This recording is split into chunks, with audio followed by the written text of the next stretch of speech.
Chelsea. If you're new here, I'm so glad you're here. If you're not, thank you for coming back and I hope you enjoyed this video. Today I'm just gonna kind of talk about my love story with Matt, how we met, how we got to where we are now. So we actually met back in 2017. I was on Tinder and it just kind of got to the point where I was really sick of like the hookup culture that seemed to be on Tinder when that's not really what I was looking for. So I randomly went up to a couple girls that I worked with and just kind of told them, like, jokingly, someone find me a boyfriend. And one of the girls said, well, what's your type? So I told her at this point I was 20 years old, yeah. And I had a specific list of things I wanted in a guy.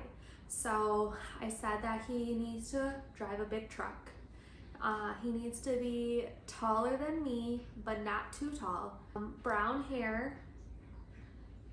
Tattoos were a plus. And I feel like there was one more thing, but I can't remember that last thing. So I told her that was my list, and she goes, I have the perfect, oh, I said I want a country boy. And she said, I have the perfect guy for you. And I said, okay, set it up. So she messages him and has him message me on Facebook. And he was very shy, I could already tell, kind of a little awkward at first. But we kept talking throughout a few months.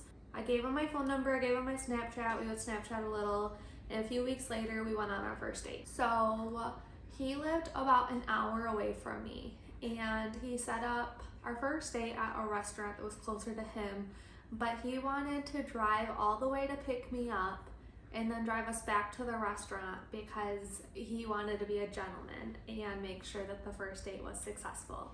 I told him that is way too much and I'll just meet him there. So I met him there and he gets out of his truck and my heart like literally skipped a beat. I was like, oh my goodness, that guy is so cute. And so we went to dinner and I was so nervous. I didn't even eat my salad that I ordered, and of course I was that girl that ordered a salad, but honestly that just sounded like the best on the menu that wasn't going to be super messy or upset my stomach. We talked a lot, kind of gave him a background about me and my family, and he did the same. We talked about work, blah blah blah, nothing too like life-changing. Then he wanted to take me on a ride to go and see the sunset, which I thought was just the cutest thing ever. We went and did that, and when I was 14, I disconnected with my mom. I decided it was not a relationship I wanted to keep having. It turned very toxic. Long story short, she's just not a good person to be around. As we're watching the sunset, we are just talking again, and he mentioned that he noticed in our conversations I talked a lot about my family, and I talked about my dad, and I talked about my stepmom, but I never really talked about my mom. So he kind of asked like what the relationship was there. And that moment I knew he was the one, because how many guys actually like pay attention and like analyze what you're saying to realize that that big thing was missing? I actually told him the full story, which is crazy. I don't normally talk about it right away. And he was just very understanding and like listened to me the whole time. And it just felt so nice to like feel heard, and he actually cared. So we went on a few more dates, and I was not the type of girl who was just going to date around if it wasn't something I saw incredible potential in. So like, I think it was our second or third date, I was asking him if he wanted kids, how he felt about marriage. Like, I was very straight to the point, and he took it all very well. I felt like he felt the same way. We just clicked very well, we got along very well, and I just always had so much fun with him. Like, even if we weren't going out and doing something, we just enjoyed our time together so much. And then in the middle of November 2018 is when he officially asked me to be his girlfriend. And the really funny thing is my whole family goes, oh, like, guys don't do that anymore, you guys don't actually ask anymore, it just kind of happens and you're just dating. But I think it was like our fifth or sixth date, he did ask, we were playing the questions game where you go back and forth asking the other one a question, you answer it, and then you ask them a question. So I don't even remember what we did that day, but he drove me back to my car and he said, okay, I have one more question for you. Will you be my girlfriend? And I said, of course, yes. Like, I was so happy. He was the guy of my dreams. He's exactly who I wanted to be with, who I saw myself with. 6 months go by, so now we're in June of 2018. My parents decided to sell the house that we were living in. Things just kind of happened very quick.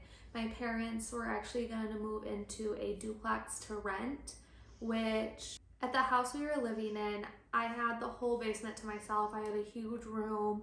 I had my own space to do my own thing. And then the duplex that they were going to rent, it was going to be a smaller bedroom, was the second bedroom. And that's all I was going to have. Like, my bed would have fit, my dresser wasn't going to fit in there, like nothing really else. I was very upset. I mean, we were selling my childhood home. And so I was looking at finding an apartment and moving on my own. One thing about me though is I have a really big fear of being alone, mainly at night. I hate being alone. So Matt quit his job, moved an hour to come live in my area that I was already living in, found a new job in this area, and we moved in together. At this time, we were only dating for 6 months. This was very scary, but very exciting at the same time. And kind of my thoughts were, if it's meant to be, it'll be. If we can make it with living together when we're only been together for 6 months, we can make it. We're strong and we're a good couple and we're meant to be together.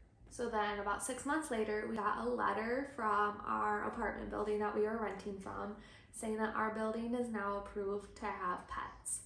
And I think honestly the hardest thing about moving away from home was going dogless. I've had a dog since I was in 3rd grade, and so all of a sudden like not having any pets was super weird for me. So Matt and I talked about it, and we actually went and adopted a dog together, and she was the best dog ever. I love her to pieces. That was just kind of like the next big step in our journey together. We had a child together. Around that time, we were together for about a year, and we started talking about getting engaged. At this point, we lived together for 6 months. We were doing really great together, and we kind of both knew that marriage is what we wanted. So we went and looked at rings. Obviously, we didn't purchase one at the time, but it was just nice to know that it was something that we were looking at, and it was a goal to try to get to. So through the next few years, we moved to a different rental house, and then we actually ended up buying a house together. So in that time, we got another dog, and then that dog actually ended up accidentally getting pregnant when she was at doggy daycare. So we closed on our house on a Friday, and that following Monday is when our dog had her puppies. So it was a crazy busy time, but Matt and I, again, we just worked so well together doing that. And it was a great experience, a crazy experience. Highly don't recommend having puppies less than a week of moving into your house. At this point, we started talking more about engagement. I think we started to get a little bit more serious about it. We both knew that we wanted to get married. We both really want kids, but my stipulation is I do want to be married before we have kids.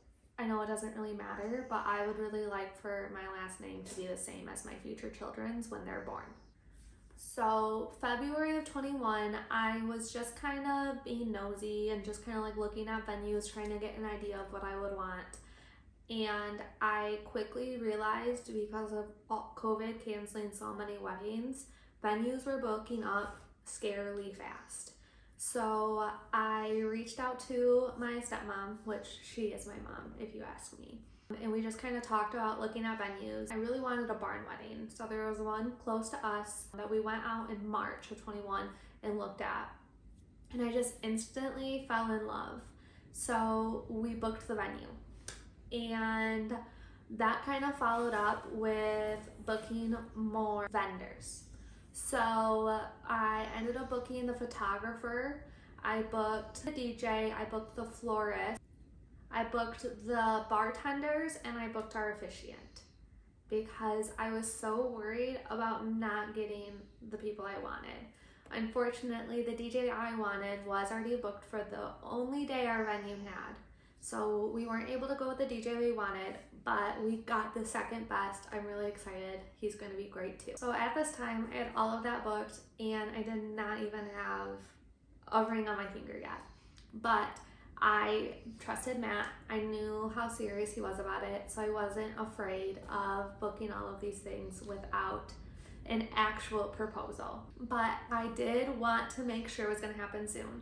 So I did give Matt a deadline that I needed to be engaged by June. So he had through the end of May to propose. I also am someone who I like to plan and I like to be ready, clearly. So I also started working on my registry, and now I think I've perfected it. I am going to link it below. So if you happen to take a look at it and you have already been married, if you could just like let me know of anything that you loved off your registry, or something that you put on your registry, received, and realized you didn't actually need. So if you could just give me any feedback on it, that would be really great. So he literally waited till the last minute to propose, which I don't even think he fully did this on purpose. I think that's just kind of how it happened. But it was May 30th when he proposed. We took one of our dogs for a walk, and we were just kind of walking, whatever. It was a really nice day out. Our dog kept pulling and pulling. So Matt goes, "Oh, do you want to run?" So he runs with the dog, and I don't run. So I caught up to him, and when I got up to him, Gunner had a little bandana on. I said, "Oh, Gunner, what do you got on?" And Matt goes, "Well, why don't you read it?" So I read it, and it said, "Will you marry my daddy?" And then Matt got on one knee and asked me to marry him. And to be honest, I completely blacked out, and I do not even remember what he said. I don't remember a thing. I remember, "I love you, and will you marry me?" And that's all that I remember. But obviously I said yes, and it was so great. I was so happy. I didn't cry, but I was like this close to crying. So after we made our cute little Facebook post about getting engaged, my next step was finding a caterer, which I didn't realize how hard it was gonna be to find one that's budget friendly. There was one that was really close to our venue that I was trying to get a hold of, but no matter what, I could not get anyone to contact me. Sometimes I would call and I would leave my name and number and I wouldn't get a call back. Or they'd be like, "Yep, they're here," and then they would put me on hold, and I would be on hold for 30 to 45 minutes with no response. Eventually I just kind of gave up on them, and then I contacted another caterer who didn't have their prices on their page. So I called them, kind of let them know what I wanted, and they sent me a quote, and it came back at $38 a person for barbecue style food. I was blown away. It was like my whole wedding budget just for food. So I told them I'm good. And then I was starting to actually really stress out because either the caterers I found, the food did not sound good to me. It wasn't really what I was looking for. It was either that, or is it way too expensive, or I just couldn't get a hold of them. So I actually went to a wedding this August.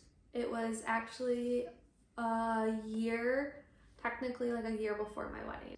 Their food there was super good. So I actually found the caterer that was still there and got their business card. And I called them like a week later, and I was able to get it booked, which it was really a close call. So I called them, left a message. Luckily I put my date on the message, and they called me back, and I left a voicemail and I didn't see the voicemail. And apparently though, after I called, 3 or 4 other people called to try to book that date, and they only had one slot left. So I called back. It was 2 days after they left a voicemail. And so I was like, "I really want this date. Like, please, please, please, can I have it?" So they said they were waiting to hear back from me. And so I was able to book the date. They said we're going to do a tasting sometime this winter so we can kind of get the final details of what we are going to eat. Now that I got the caterer booked, I think things are going way smoother. We get our engagement pictures done next week. Once those are done, I can create the save the date, have those printed. I'm also gonna have the invitations printed out too, just so we can all have it done while I'm still having free time with only taking one class this semester. I can stuff all the envelopes, get it labeled, get it ready to send out, and then I'm planning on sending out the save the date in January and then the invitation, I think, in May or June. I don't remember. It's on my checklist. So yeah, I'm very, very excited for all of this. I did book the hair person who's going to be doing my hair. It's actually my cousin. She does my hair all the time. She's great. Someone I know does makeup, so I'm gonna book a trial in December to get my makeup done and make sure I like her. We've been working on table decorations too, so I bought some of it, so we're gonna kind of play with it and figure out exactly how we're gonna do things, and then that's really it for a while. Oh, I did buy my wedding dress. It is so beautiful. I'm so excited. I'm not gonna really share details about it because sometimes Matt watches my videos, so I don't want him to know anything about it. But yeah, I have started making an engagement picture video, so make sure to watch out for that. That will be coming up soon. If you guys have any other questions about anything, just let me know. Make sure to follow me on Instagram as well at Chelsea K Vlogs. And I look forward to you guys seeing me next time. Thank you. Have a great day.